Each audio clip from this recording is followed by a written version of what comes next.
सम्पूर्णमा नमस्कार। भैँसीको गोठ बनाउँदाखेरि यसरी बनाउनुपर्छ। यसरी माथिबाट यो घाँस हाल्नलाई हिँड्ने बाटो, यसरी हिँड्ने बाटो बनाइयो भने यसरी डोड बनाउने। यसो भयो भने घाँस हाल्दाखेरि भैँसीले हिर्काउँदैन, मान्छेलाई मार्दैन, अनि गोबर हिलो लाग्दैन शरीरमा। यसरी खण्ड खण्ड खण्ड बनाउने।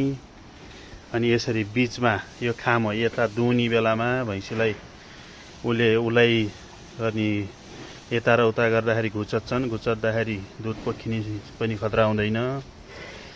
यसरी सर्लक्कै कुना कुना। अनि भैँसी ब्यायो भने बान्न पनि हुने भयो। पाडा बान्न, पाडा बाच्छा बान्न, उता चाहिँ केही सरसामान राख्न पनि हुने भयो।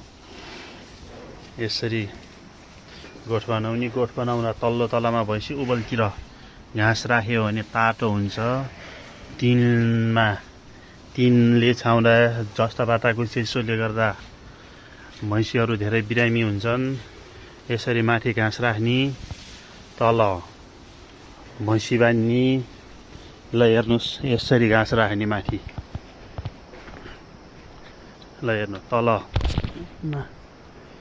तल भैँसी, माथि घाँस। यसरी राखियो भने भैँसीलाई सबभन्दा राम्रो। यसरी गर्दाखेरि कसैलाई पनि चाहिँ घाटा हुँदैन, भैँसी बिरामी हुँदैन, रोग लाग्दैन।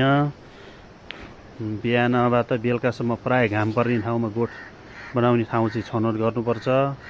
तलतिर गहुँ जानेवालाको लागि, नालीको लागि यसरी सानो नाली बनाउने।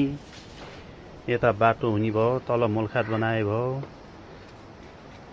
यसरी बनाउनु भयो भने कहिल्यै पनि भैँसीको गोठमा समस्या आउँदैन।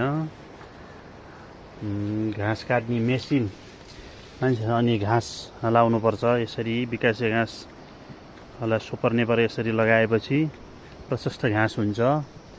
भैँसीलाई घाँसको लागि मकै 12 महिना रोप्न सकिँदो रहेछ। र हेर्नुहोस्, हो त्यहाँ माथि मकै पनि छ। घाँसका बुटाहरू पनि अलिअलि लगाउनुपर्छ।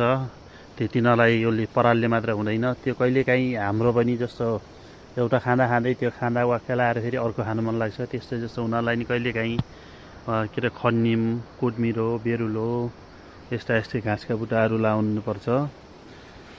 कहिलेकाहीँ हाल्ने हो भने भैँसीहरू चाहिँ खुसी हुन्छन् र उनीहरूलाई पाचन प्रणालीमा पनि सहयोग गर्छ। यसै गरी मैले पालेको छु र मेरो गोठमा खासै केही समस्या आएको छैन अहिले।